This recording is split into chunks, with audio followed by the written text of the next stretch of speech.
নমস্কাৰ, আপুনি চাবলৈ আৰম্ভ কৰিছে দ্য ক্ৰছ কাৰেণ্ট শ্ব'। মুখ্যমন্ত্ৰী হিমন্ত বিশ্ব শৰ্মাই এটা ভয়ংকৰ অভিযোগ উত্থাপন কৰি কৈছে যে কংগ্ৰেছৰ দিনত চাকৰি দিওঁতে যুৱতী মহিলাৰ সতীত্ব হৰণ কৰা হৈছিল। এই ভয়ংকৰ অভিযোগটো সন্দৰ্ভত কংগ্ৰেছৰ প্ৰতিক্ৰিয়া কি সেই সন্দৰ্ভত আমি কথা পাতিম। আমাৰ সৈতে আজি উপস্থিত আছে মহিলা কংগ্ৰেছৰ সভানেত্ৰী মীৰা বৰঠাকুৰ। মীৰা বৰঠাকুৰ বাইদেউ, আপোনাক স্বাগতম জনাইছো। হয় আপুনি গহপুৰত আছে, নিৰ্বাচনী সভাত আপুনি ব্যস্ত হৈ আছে, তাৰ মাজতো আমাক সময় দিয়াৰ বাবে আপোনাক প্ৰথমে ধন্যবাদ জনাইছো।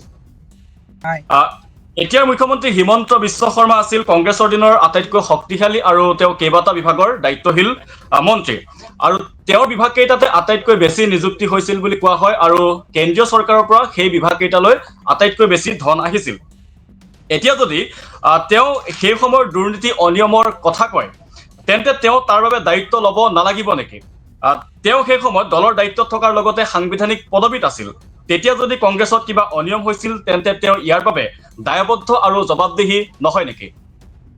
চাওক, মাননীয় মুখ্যমন্ত্ৰীজনে সন্তুলন হেৰাইছে। মাননীয় মুখ্যমন্ত্ৰীজনে ধাৰত পুত গৈছে, গতিকে আবুল তাবুল বকিছে। মই মুখ্যমন্ত্ৰীক সকীয়াই দিব বিচাৰিছো যে অসমৰ মহিলাক যিসকলে কংগ্ৰেছৰ দিনত চাকৰি লৈছিলে তেওঁলোকৰ প্ৰতি যি অসন্মানজনক তেওঁ মন্তব্য ৰাখিছে, 24 ঘণ্টাৰ ভিতৰত তেওঁ অসমৰ মহিলা সমাজৰ ওচৰত ক্ষমা খোজা উচিত। আৰু আমি ইতিমধ্যে তেখেতক 24 ঘণ্টা সময়ৰ ভিতৰত ক্ষমা খুজিবৰ কাৰণে দাবী জনাইছো। আৰু অহাকালি আমি ওমেন কমিশ্যনলৈ আমি এখন পিটিশ্যন লিখিম আৰু মহামহিম আমি ৰাষ্ট্ৰপতিলৈ পঠাম। কাৰণ ইয়াততো কেছ দি পেলাই লাভ নাই। ইয়াত কেছ দিলে পুলিচ, তেওঁৰ প্ৰশাসন ইয়াত কেছ ৰেজিষ্টাৰ নকৰে। আমি সৰ্বভাৰতীয় লেভেলত আমি এটা কথা জনাব বিচাৰো যে বিজেপিৰ ডাবল ইঞ্জিন চৰকাৰৰ অসমৰ যিজন মুখ্যমন্ত্ৰী, তেওঁ যেতিয়াই মন যায় তেতিয়াই মানুহক অসন্মান কৰে, ঘৃণাৰে মানুহৰ মাজত এটা বাতাবৰণ সৃষ্টি কৰে। আপোনাক মই আপোনাৰ এই চেনেলৰ জৰিয়তে গোটেই অসমৰ ৰাইজক জনাব বিচাৰিছো যে নিৰ্বাচনী বৈতৰণি পাৰ কৰিবৰ কাৰণে গৌৰৱ গগৈক ঢাল হিচাপে লৈ পাকিস্তানলৈ যোৱাৰ কথা কৈ পেলাই বেয়াকৈ মুখ ঠেকেচা খালে। তাত তেওঁ এতিয়া সেই গোটেই কথাটোৰ দৃষ্টি অন্য দিশত লৈ যাবৰ কাৰণে এটা নিকৃষ্ট কথাৰে মানুহক অন্য দিশত মনোনিৱেশ কৰাইছে। কিন্তু মই এটা কথা মুখ্যমন্ত্ৰীক কৈছো যে আপুনি অতি হলে অন্ত হয়। আপুনি অসমৰ মহিলাৰ সৰলতা দেখিছে, কিন্তু অসমৰ মহিলাৰ ৰুদ্ৰৰূপ আপুনি দেখা নাই। আপুনি যদি ভাবিছে অসমৰ মহিলাক এনেকে তুচ্ছ তাচ্ছিল্য কৰি চৰিত্ৰহীনা সজাই তেওঁলোকে চাকৰি লৈছে বুলি কৈ পেলাই যি অপমান কৰিছে, কেৱল অসমৰ মহিলাই নহয়, পুৰুষ মহিলা যুৱক যুৱতী সকলোৱে এই কথাক ধিক্কাৰ গৰিহণা দি মুখ্যমন্ত্ৰীলৈ ভৰ্ৎসনা আনিব লাগে। মই অসমৰ সুধী সমাজলৈ এৰিছো, যিসকলৰ পত্নীয়ে চাকৰি কৰি আছে, যিসকলৰ ছোৱালী তেতিয়া চাকৰি কৰি এতিয়া কাৰোবাৰ বোৱাৰী হৈছে, মাতৃ হৈছে, তেওঁলোকক পাৰিবাৰিকভাৱে সামাজিকভাৱে কিমান অপমানিত কৰিলে এইটো অসমৰ ৰাইজে চিন্তা কৰা উচিত। নিৰ্বাচনৰ বৈতৰণি পাৰ হ'বৰ কাৰণে এজন মুখ্যমন্ত্ৰীয়ে দায়িত্বজ্ঞানহীনভাৱে এনেকুৱা মন্তব্য দিয়া কথাটো গৰিহণাৰে কথা নহয়, এইটো আমি ভৰ্ৎসনা দিছো। হয়, মীৰা বৰঠাকুৰ, মই আপোনাক সুধিছিলো যে কংগ্ৰেছৰ দিনত যদি এনেধৰণৰ ঘটনা ঘটিছিল, তেতিয়া এতিয়াৰ মুখ্যমন্ত্ৰীগৰাকী সেই সময়ৰ কংগ্ৰেছৰ দায়িত্বশীল নেতা বা তেওঁৰ হয়, সাংবিধানিক পদত থকা হিচাপে তেওঁ ইয়াৰ বাবে একাউণ্টেবল হয়নে নহয়? ডেফিনেটলি একাউণ্টেবল হয়, ডেফিনেটলি একাউণ্টেবল হয়। তেওঁ যদি ভাবিছিলে যে বক্ৰপথেৰে মহিলাই নিজৰ চৰিত্ৰ মানে হেৰি কৰি পেলাই যদি তেওঁলোকে চাকৰি লৈছিলে, তেতিয়াহ'লে সেইখিনি সময়ততো তেওঁ উঠি ৰজা বহি ৰজা আছিলে, তেওঁৰকে ওপৰত কোনো মানুহ নাছিলে। তাৰমানে চোৰে চোৰৰ ঠেং দেখে, অসমীয়াত এটা কথা আছে। তাৰমানে তেওঁ যিবিলাক মানুহক চাকৰি দিছিলে এনেকে লোলুপ দৃষ্টি দি বা বেয়া কাম কৰি পেলাই দিছিলে নেকি? মোৰতো বিশ্বাস নহয় যে অসমৰ মহিলাই নিজৰ স্বাভিমান বন্ধকত দি ক'ৰবাত চাকৰি ল'ব। তাৰমানে তেওঁ তেনেকে দিছিলে নেকি? যদি তেনেকে দিছিলে তেওঁৰ হাতত প্ৰমাণ আছে নেকি? আৰু যদি প্ৰমাণ আছে তাৰ কাৰণে ৰেছপন্সিবল তেওঁ নিজেই। মই আমাৰ কংগ্ৰেছৰ সেই আমোলত থকা বহু মন্ত্ৰী বিধায়কৰ লগত কথা পাতিছো, কোনেও এই কথা কেতিয়াও কোৱা আজিলৈকে স্পৰ্ধা কৰা নাই।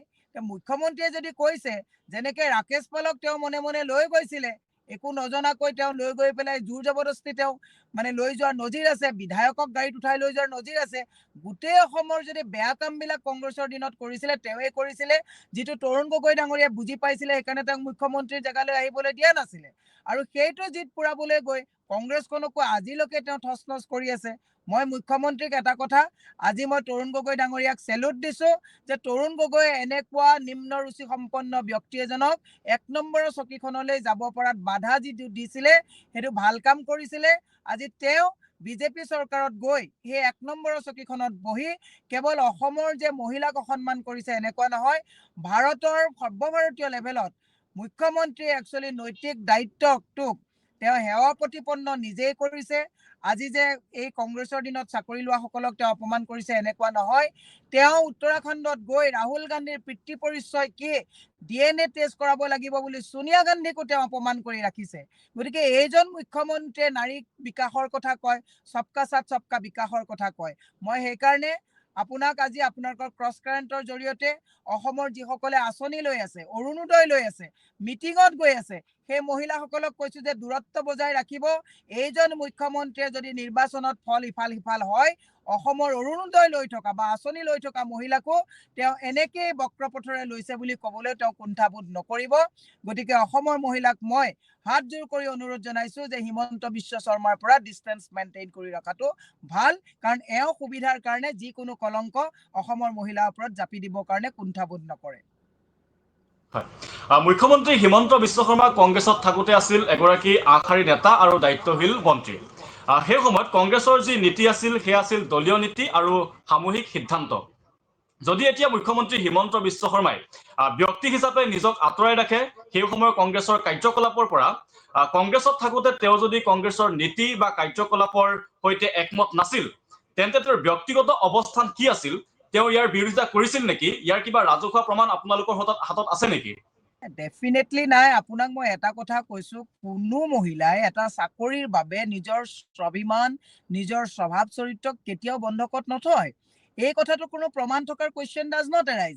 কিন্তু চবতছে ভয়ংকৰ কথাটো হ'ল, কংগ্ৰেছৰ দিনত চাকৰি লোৱা যিসকল মহিলা, আজি কাৰোবাৰ মাতৃ, কাৰোবাৰ পত্নী, তেওঁলোকে আজি সেই কালি মুখ্যমন্ত্ৰীয়ে কথা কোৱাৰ পাছত তেওঁলোকৰ শহুৰ শাহুৰৰ ওচৰত, তেওঁলোকৰ ল'ৰা ছোৱালীৰ ওচৰত, তেওঁলোকৰ স্বামীৰ ওচৰত কিমান লজ্জানত হৈছে। তেওঁৰ চাগে স্বামীয়েও ভাবিছে যে আজি তাৰিখত এটা সন্দেহৰ আওতালৈ লৈ আহিলে, এটা ঘৰত এটা ঘৰুৱা অশান্তিৰ সৃষ্টি কৰিলে। এইটো কিমান ডাঙৰ এটা মানে ভয়ংকৰ তেওঁ কথা এটা কৈ দিলে।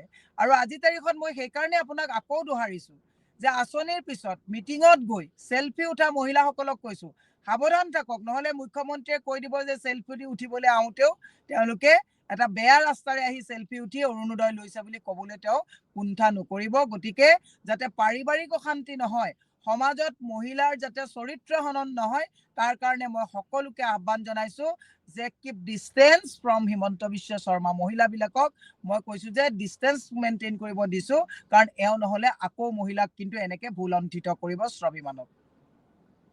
মীৰা বৰঠাকুৰ, তেওঁ ব্যক্তি হিচাপে তেতিয়া কংগ্ৰেছ দলৰ কাৰ্যকলাপৰ পৰা তেওঁ নিজক আঁতৰাই ৰাখে। মই আপোনাক সুধিছো যে তেওঁ সেই সময়ত দলীয় যি সিদ্ধান্ত আছিল সেই সিদ্ধান্তসমূহৰ তেওঁ এতিয়া তাক বিৰোধিতা কৰিছে, তীব্ৰ সমালোচনা কৰিছে, কিন্তু তেওঁ সেই সিদ্ধান্তসমূহক বিৰোধিতা কৰাৰ, তেওঁ কিবা ব্যক্তিগতভাৱে বিৰোধিতা কৰাৰ আপোনালোকৰ হাতত কিবা তথ্য প্ৰমাণ আছে নেকি? এনেকুৱা কোনো তথ্য প্ৰমাণ নাই। তেওঁ ব্যক্তিগতভাৱে সিদ্ধান্তৰ পৰা কোনো আঁতৰাই ৰখা নাই। তেওঁ বিভিন্ন ধৰণৰ কেলেংকাৰীৰ পৰা SS আলুৱালিয়ে যেতিয়া ৰেড কাৰ্পেটৰ তলত থকা ফাইলবিলাক অপেন কৰিম বুলি কোৱাৰ কাৰণে তেওঁ একচুৱেলি মুখ্যমন্ত্ৰী হৈ ফাইলবিলাক ক্লিন কৰিব বিচাৰিছিলে, আৰু সেইটো যেতিয়া কৰিব নোৱাৰিলে তৰুণ গগৈৰ লগত বিৰোধ কৰি পেলাই বিজেপিত গৈ পেলাই ৱাশ্বিং মেচিনত গৈ পেলাই নিজে বাচিবৰ কাৰণেহে গৈছে। তেওঁ কোনো ধৰণৰ তেওঁ কেতিয়াও দলীয় সিদ্ধান্ত বা চৰকাৰী সিদ্ধান্তৰ পৰা কেতিয়াও তেওঁ আঁতৰি থকা নাছিলে। কংগ্ৰেছ দলত থাকোঁতে কংগ্ৰেছত যিমান অনিয়ম হৈছে, যিমান দুৰ্নীতি হৈছে, সকলোবিলাক তেওঁৱে কৰিছিলে। আৰু যদি এনেকুৱা দুৰ্নীতি আৰু অনিয়ম হৈছে, কংগ্ৰেছৰ কোনো মানুহে এনেকুৱা নিম্ন পৰ্যায়ৰ কথা ক'ব নোৱাৰে যদি অনিয়ম হৈছে তেওঁৱে কৰিছে। মোৰ বিশ্বাস নহয় যে অসমৰ মহিলাই এটলিষ্ট চাকৰি লোৱাৰ ক্ষেত্ৰত, কৰ্মৰ ক্ষেত্ৰত এনেকুৱা অনিয়ম ল'ব। আৰু বিপ্লৱ শৰ্মাৰ প্ৰতিবেদনৰ কথা তাত উল্লেখ কৰিছে। মই সন্মানীয় বিপ্লৱ শৰ্মাৰ প্ৰতিবেদনতো এনে ঘটনা মানে যিটো হৈছে এইটো ৰাজহুৱা কৰিব লাগে, আৰু যদি সঁচা হয় এই কথাটো অত্যন্ত দুৰ্ভাগ্যজনক কথা। এই কথাটোৰ কোনো প্ৰমাণ নথকা কথা এটাক মনে সাজি উদ্দেশ্য প্ৰণোদিতভাৱে গৌৰৱ গগৈ কথাটোৰ তল পেলাবৰ কাৰণে, কাৰণ তাত ভালকৈ মুখ থেকেচা খালে। তেওঁ গম পালে যে গৌৰৱ গগৈ পাকিস্তানলৈ যোৱা, কালি দিগন্ত কলিতাই গোটেই পাকিস্তানলৈ যোৱা গোটেই টেৰিফখন টয়লেটত কেতিয়া যায়, বাথৰুমত মানে কেতিয়া যায়, কেতিয়া ডিনাৰ কৰে গোটেইখন দিছিলে। যেতিয়া গম পালে যে এইটো মুখ থেকেচা খোৱা, সেইটো তল পেলাবৰ কাৰণে তাৎক্ষণিকভাৱে এটা কথা লৈ আহিছে। গৌৰৱ গগৈ ভয়ে তেওঁক আবুল তাবুল বকাইছে। গৌৰৱ গগৈ ভৱিষ্যতৰ তেওঁ চকীখনৰ চকী খুৰা লৰাব বুলি গম পায়।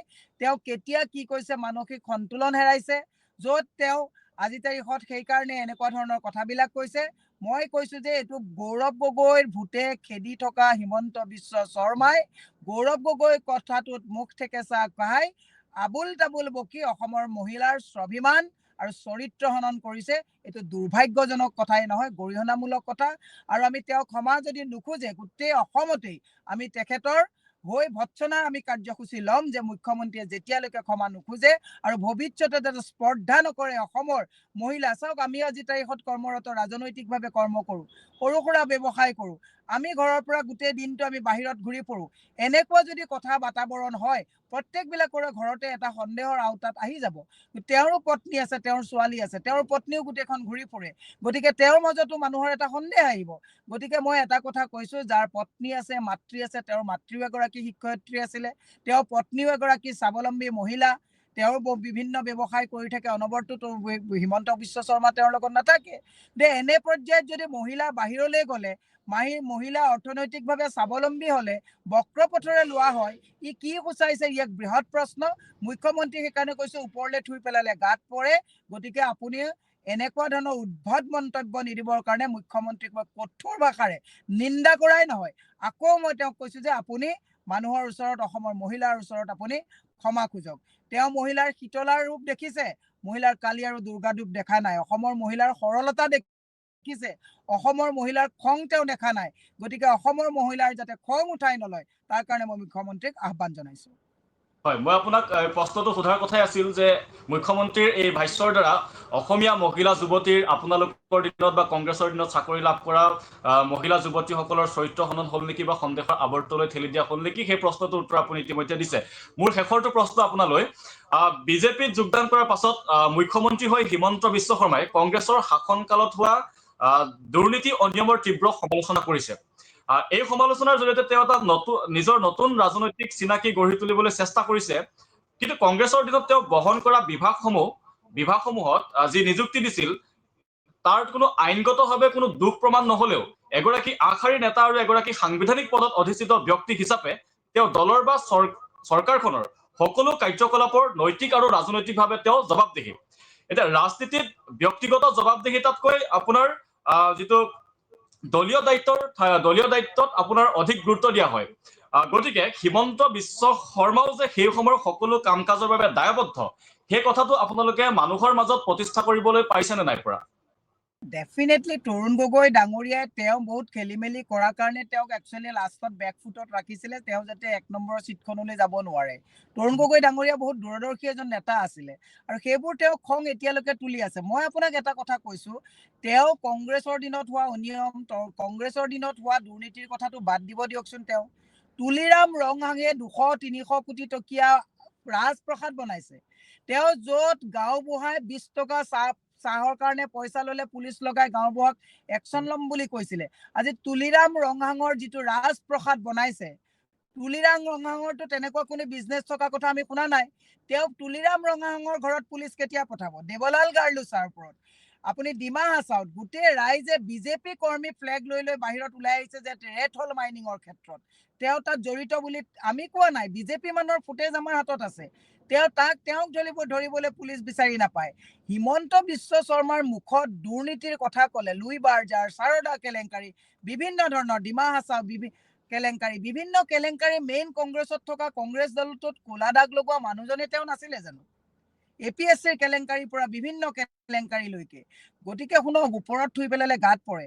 হিমন্ত বিশ্ব শৰ্মাৰ কেলেংকাৰীৰে গোটেই বগা চোলাটোত ক'লা ক'লা দাগ থকাৰ পিছত তেওঁ এতিয়াতো কংগ্ৰেছত তেনেকুৱা কোনো দুৰ্নীতি কৰা মানুহ নাই। যিসকল আছিল তেওঁৰ লগত গোটেই ছেটটোৱে গুচি গ'ল।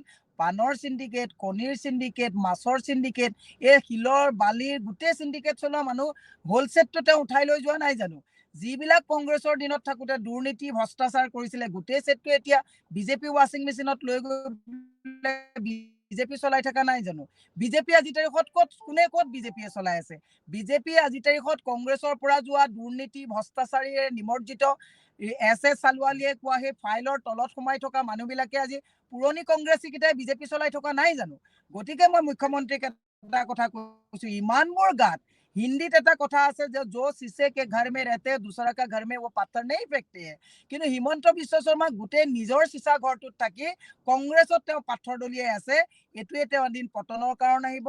অসমৰ মানুহে ইতিমধ্যে বুজি পাইছে যে ইমান চল চাতুৰে। মই আৰু এটা কথা আপোনাক কৈছো, হিমন্ত বিশ্ব শৰ্মাৰ মুখত এইবোৰ কথাই শোভা নাপায়।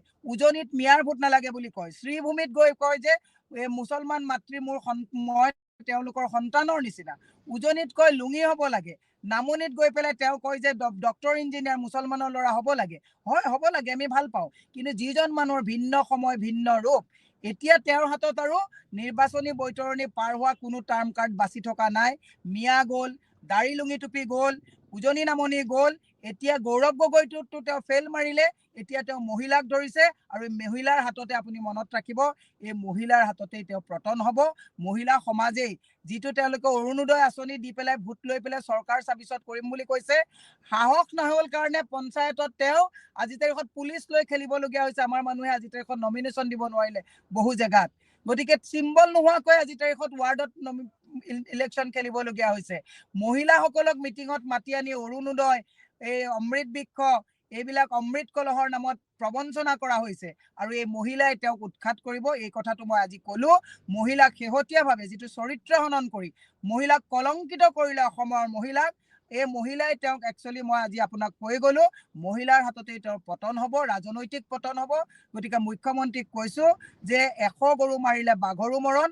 আপুনি বহুত একচুৱেলি টাৰ্ম কাৰ্ড চলালে, এইবাৰ লাষ্ট যিখন আপুনি টাৰ্ম কাৰ্ড নিৰ্বাচনী বৈতৰণি পাৰ কৰিবৰ কাৰণে চলাইছে, এইখন আপোনাৰ ৰং টাৰ্ম কাৰ্ড হ'ল। এইখনেই আপোনাক একচুৱেলি ৰাজনৈতিকভাৱে প্ৰস্থান কৰাত এইখন টাৰ্ম কাৰ্ডে সহায়ক হ'ব।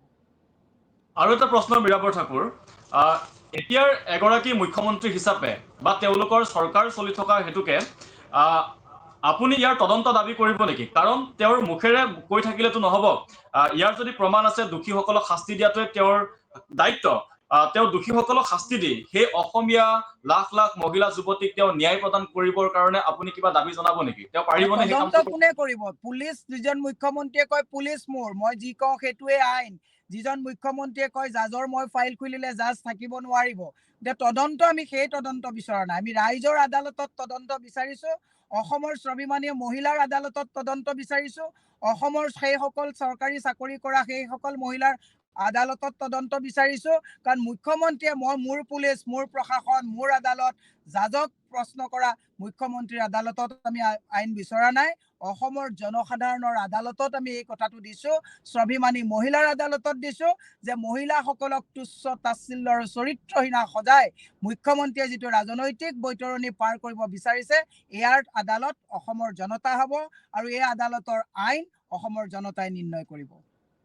তেওঁ অভিযোগসমূহৰ কথা কেৱল মুখেৰে কিয় কৈ থাকে? ৰকিবুল হুছেইনৰ এটা ফাইল আছে বুলি ক'লে, গড় হত্যাৰ, তাৰপিছত তেওঁ কোনো তদন্ত নকৰিলে, নিৰ্বাচনৰ পাছতে তেওঁক মাতি পঠাম বুলি ক'লে, থানাত চাহ খাই কথা তেওঁৰ পাতিম। ভিন্ন সময় ভিন্ন মত, তেওঁ বহু কথা কৈ থাকে। তেওঁ কৈ থকা কথাবিলাকৰ গুৰুত্ব নাই। মই মুখ্যমন্ত্ৰীলৈ আপোনাৰ জৰিয়তে তেওঁ 1 মাহত কৈ থকা কথাবিলাক পঠাই দিব। তেওঁ নিজে ত্ৰাহি মানিব যে উজনিত কোৱা কথা নামনিত নিমিলে, দিনত কোৱা কথা ৰাতি নিমিলে, অফ কেমেৰা কোৱা কথা অন কেমেৰা নিমিলে। তেওঁ চাগে নিজেই বিভ্ৰান্ত হৈ গৈছে। মই সেইকাৰণে মাননীয় মুখ্যমন্ত্ৰীক কৈছো, আপুনি সন্তুলন হেৰাইছে, অলপ ৰেষ্টৰ প্ৰয়োজন।